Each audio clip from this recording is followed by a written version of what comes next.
Excellency. Good morning. Pleasure.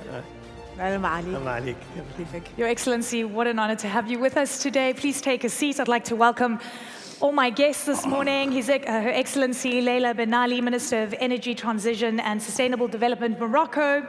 The Honorable Helena Matza, Deputy Special Presidential Coordinator for the Partnership on Global Infrastructure Investment at the US State Department. Lord Jerry Grimstone, Chairman, GemCorp Capital Management. His Excellency Alexandra Silveira, Minister of Mines and Energy, Brazil. My name is Eleni Jakas. I'm an anchor and correspondent at CNN. And I'm happy to say I've been covering commodities for the most part of my life because I grew up in a coal mining town in the middle of nowhere in South Africa. And Your Excellency, I want to start off with you. We don't have much time, so we've got a lot to get through. I had the honor of going to 2 of your open pit gold mines yesterday, which was incredible at Marden. And I got the sense of you're literally just scraping the surface of the incredible opportunities, not only for gold, but base metals, rare earths, and all sorts of other commodities and critical minerals. And it is really an exciting moment. You've also said it's about $2.5 trillion worth of minerals that are untapped. I mean, you're doing a lot of work. Our topic today is going to be focusing on the global competition, the heightened global competition to try and secure critical minerals. So my question to you is Saudi Arabia firmly in the competitive environment right now to secure this? What is your sense? Thank you very much, and I would like to extend also my welcome to everybody here. This is truly a great gathering where we all act as a responsible family. So thank you all for your contribution. Without that, we don't succeed. And I hope you got a souvenir from the visit. I tried to take a gold bar. It was 50 kilograms, 1,000 ounces, but I couldn't carry it out. So I had to leave it behind, unfortunately. Well, back to, the question, I think we are very privileged today in Saudi Arabia that our really opening up of our mining sector could have not come in a better time, where really there is great attention globally driven by the need for the energy transition, but also technology and technology advancement. Also, we see great opportunity that we can show as a country and showcase that mining, when done well, can actually have a positive impact on the social activities and economic diversity. Our mining activity is very much linked, as His Excellency Al-Jadaan, Minister of Finance, mentioned, to everything we do.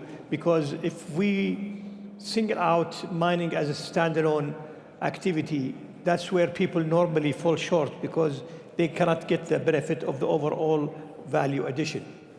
With regard to competition, we would like to promote great competition where we can differentiate between good practices and bad practices. One of the things we talked about in the forum in the past, and we are trying to implement today, is traceability and certification of the sources of the minerals to ensure that these minerals are actually coming from places where they have the right balance between the interest of the investor, but also the interest of the state.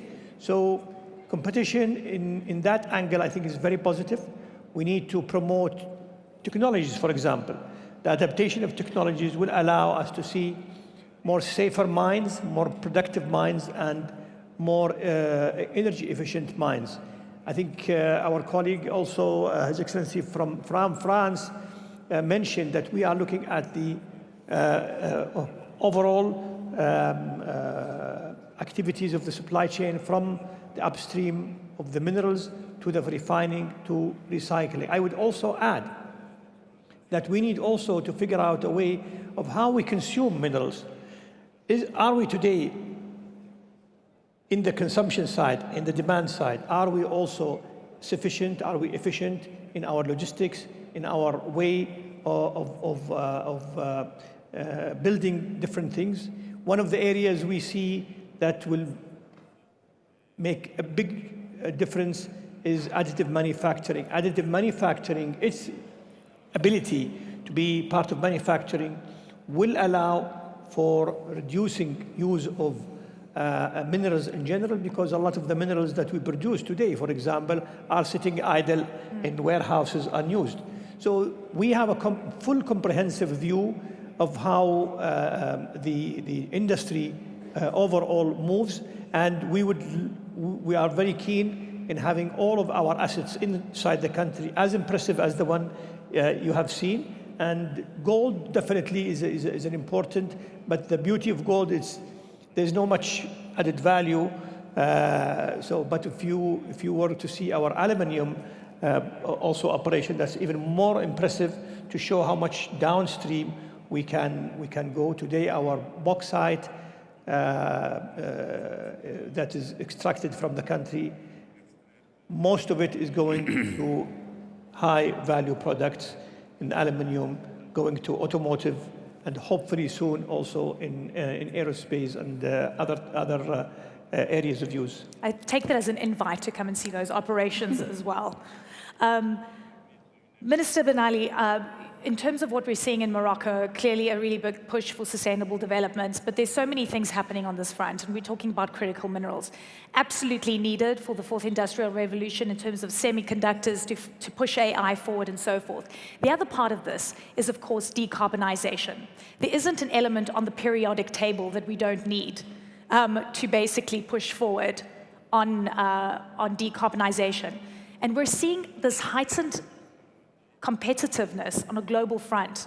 We've got confrontation of big powers, which is absolutely worrying. And you've also got this scramble, again, for what we're seeing in terms of supply chains out of Africa.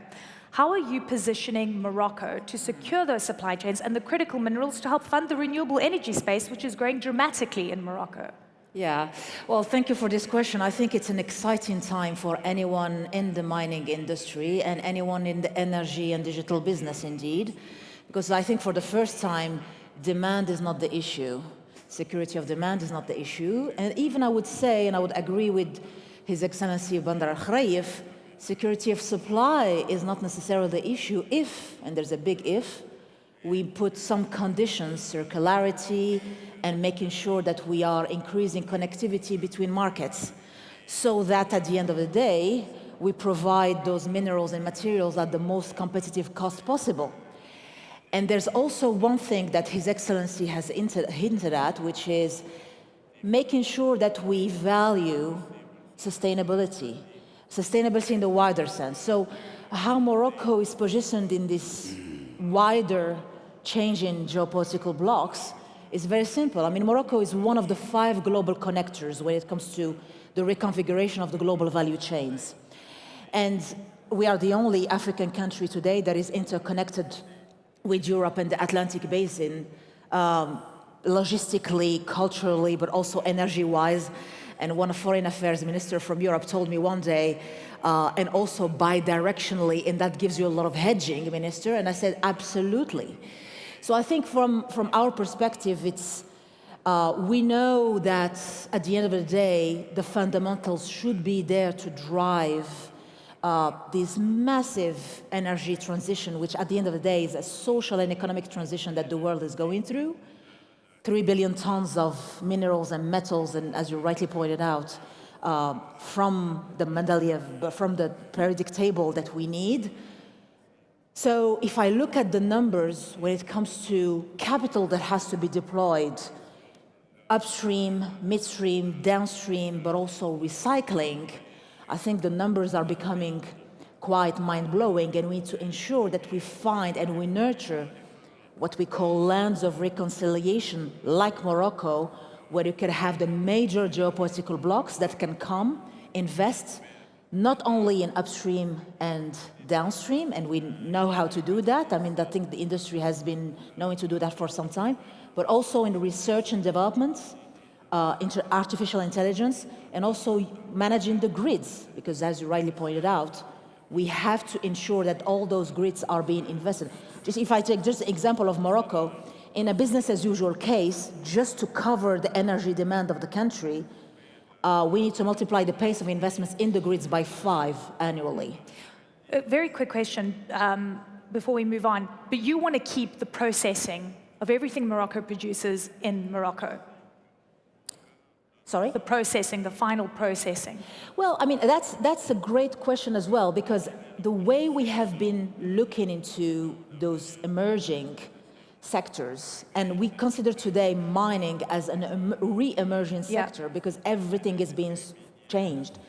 So in our public-private partnerships that we are devising now, and we're having a great partnership with Saudi Arabia that we started, I think, in the very first Future Mineral Forum, we are looking into new business models in which part of the processing, of course, has to be done locally, but if we want to take advantage of the huge subsidies that some countries, I mean, I don't want to take the US as an example, I don't want to put you on the spot, US, China, Saudi Arabia and other countries are putting into place for in the mineral industry, of course, they will have to be part of the value chain that will be outside of the country as well. Exactly, and you know, this is the big conundrum, who controls the final supply chain and so forth.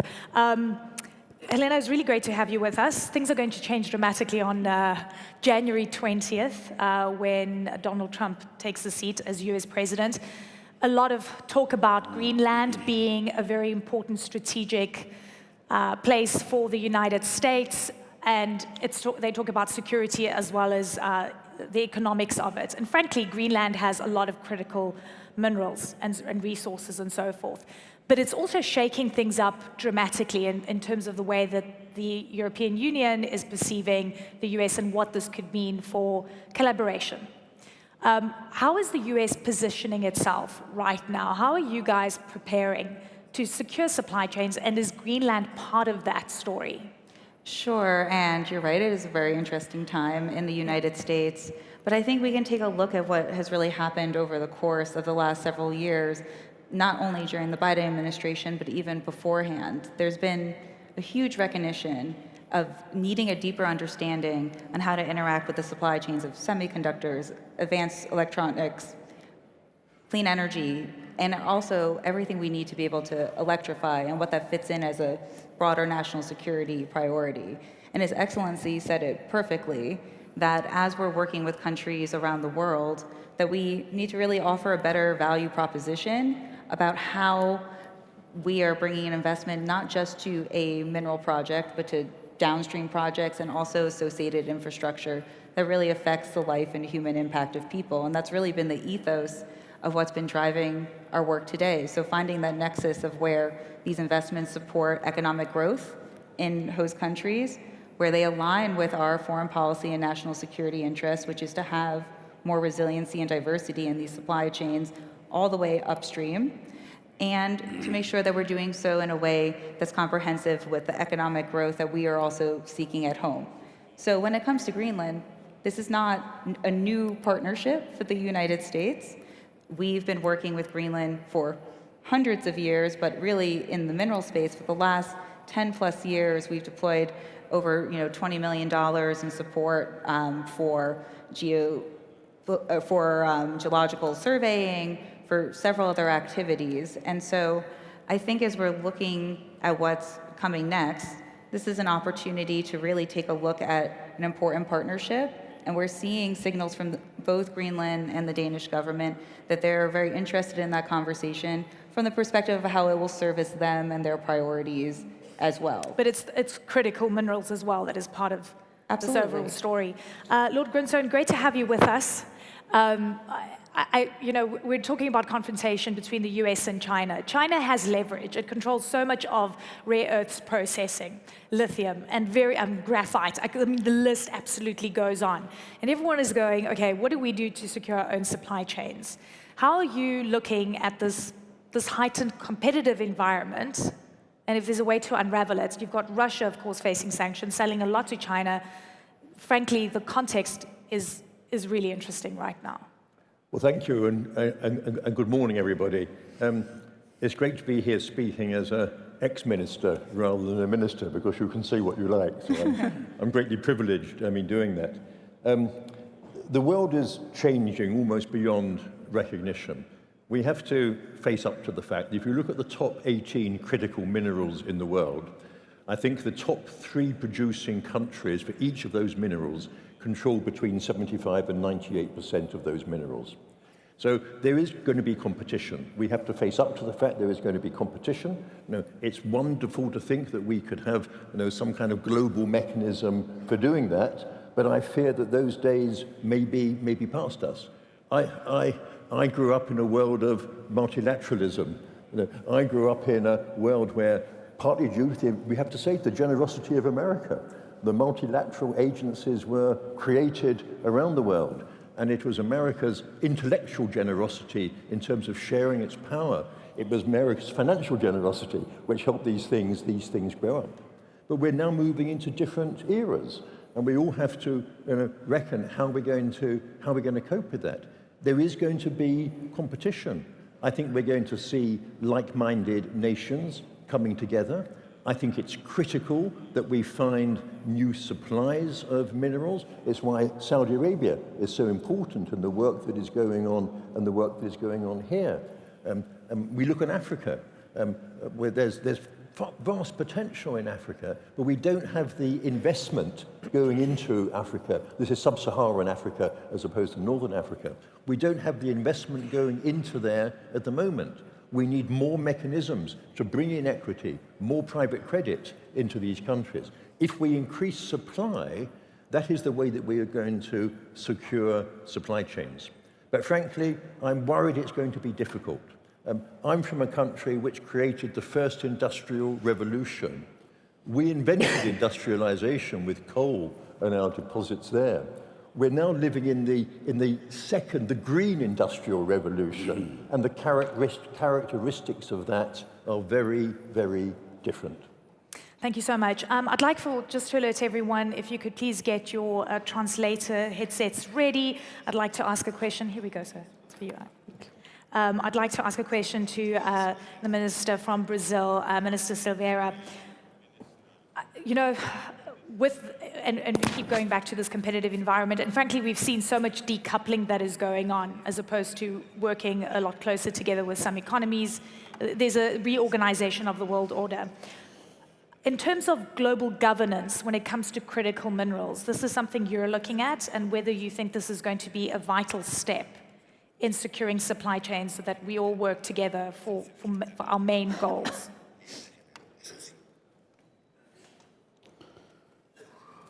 Primeiro, bom dia a todas e a todos.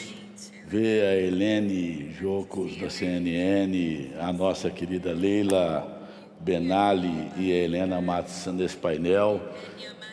Nos alegra muito e ver a diversidade e a participação da mulher na discussão de setores tão estratégicos e de problemas comuns. E, como tem destacado o presidente Lula, nós não vamos resolver problemas comuns sem soluções comuns. Por isso, nós debatemos de forma tão vigorosa nesses fóruns internacionais e aproveitamos esse fórum tão destacado para discutir a governança da transição energética dos minerais críticos. Queria aqui agradecer mais uma vez e parabenizar.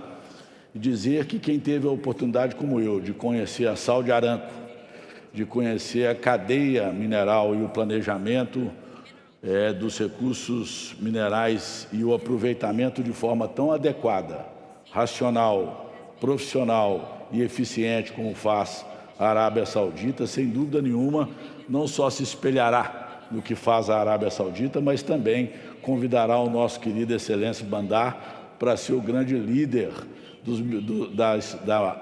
do aproveitamento mineral no mundo. E eu quero aproveitar esse ano, como o Brasil vai recepcionar a COP, para destacar mais uma vez que tenho acompanhado o presidente Lula e acho muito lúcido. A transição energética é um fato. A nova economia é uma realidade, a economia verde, mas nós temos que fazê-la de forma equilibrada, justa e inclusiva. Aproveitá-la do ponto de vista do eixo da sustentabilidade, mas também do eixo econômico que ela apresenta para o mundo como uma oportunidade de fazer inclusão social. Por isso a importância tão grande de discutirmos um modelo de exploração dos minerais no mundo, para que ele seja feito de forma adequada, criando desenvolvimento econômico com sustentabilidade e resultados sociais. Mas essa governança global, ela é fundamental que a gente possa, para a transição energética, estar fortalecendo os organismos internacionais. porque sem a participação ativa dos organismos internacionais, com certeza nós não alcançaremos os objetivos, inclusive os compromissos internacionais assumidos em 2009 na Noruega, em 2014 em Paris, que são os compromissos de descarbonização. O Brasil, todos conhecem, faz a sua parte pela sua pluralidade energética, pelos seus potenciais naturais, mas também pelas políticas públicas, as quais nós temos avançado de forma muito rápida, tanto na transmissão quanto na geração. O Brasil tem todas as fontes de energia, o Brasil tem todas as fontes de minerais críticos, mas tem uma grande preocupação para que a gente garanta essa cadeia de fornecimento de forma segura e de forma racionalizada e eficiente, que a gente tenha realmente uma discussão sobre o fortalecimento da governança global nesse tema que, como eu disse no princípio, problemas comuns, só temos caminho nas soluções comuns. Por isso, a alegria de estar aqui na Arábia Saudita, com um país que tem tanta identidade conosco e nos últimos anos ainda mais forte nesse diálogo permanente com todos. Porque nós não alcançaremos a paz sem prosperidade. E a prosperidade só se vai alcançar com diálogo, com construção de políticas importantes para que a gente faça a exploração dos recursos naturais de forma racional, deixando frutos sociais, e que faça a transição de forma equilibrada, respeitando a soberania dos países, respeitando as diversas fontes energéticas, porque aqui eu pude ver o petróleo e o gás sendo usado e os seus recursos de forma adequada, inclusive na transição que a Arábia Saudita tanto acredita que é importante ser feita, mas será feita de maneira tal que possa atender os grandes objetivos da humanidade. Minister, thank you so much. Common problems should have common solutions, and I wish we were talking about that commonality right now. Your Excellency, I want to talk about Africa and the fact that you've been looking quite extensively into securing supply chains and critical minerals on the African continent. It's a highly competitive environment. You've got China and, of course, Russia there. The US is trying to up its game there as well, the European Union as well. Who's going to get the upper hand? Is it the countries that are going to be signing the best deals, looking at the socio-economic impact? Because, frankly, and we all know this, Africa has been exploited for many decades because of its commodity ability. And I think we're in a new era because Africa has agency now in a very different way to what we saw 20, 30 years ago. Well, I think to make it clear, the energy transition will never happen without Africa. We need to be very mindful of this fact. I mean, the resources that Africa has in terms of percentage versus its contribution to the market, there's a huge gap, and we need to address this gap. Now, who's going to have the upper hand? I think I will not talk about different countries, but I think whoever is going to do the right thing should have the upper hand. Today, the investments need to happen not only in the extraction, but also in infrastructure. We have seen great assets today in Africa, actually existing assets today, that are falling behind because of infrastructure challenges, not because of mining challenges. So, and I think it's about time, and this is what we try to promote here in the Future Mineral Forum, is how can we, when we started 4 years ago with what we call the super region, Africa, Middle East, and Central Asia, also bring from the other side of the table the countries who are consumers of minerals, because they need to be part of the solution rather than part of the problem. And we need to figure out how we can solve for financing challenges, how we can solve for infrastructure, human capital development, and most importantly, security. Without the security in these regions, because of the amount of investments and the long-term view, this investment will never happen. And that's why it's a very unique industry, mining. That's why we need very close relation and work together between government and private sector. And I hope that this platform is creating for such a momentum, but also bilateral and international organizations have a huge contribution. I personally am very optimistic. I think technology allows us to do much more than in the past. It will allow us to have move in a much faster pace to achieve different targets. But again, I think investors will need to think outside the box of how can they coexist with balancing their own interest with the interest of the society they operate in. If we look at a country like Saudi today, Yeah. without the oil, Saudi will never be what it is today. But it was reinvested in the right way, in people, in economic diversity, in really building the country. And I think even with smaller examples like today, Ras Al Khair in the north of Saudi Arabia was all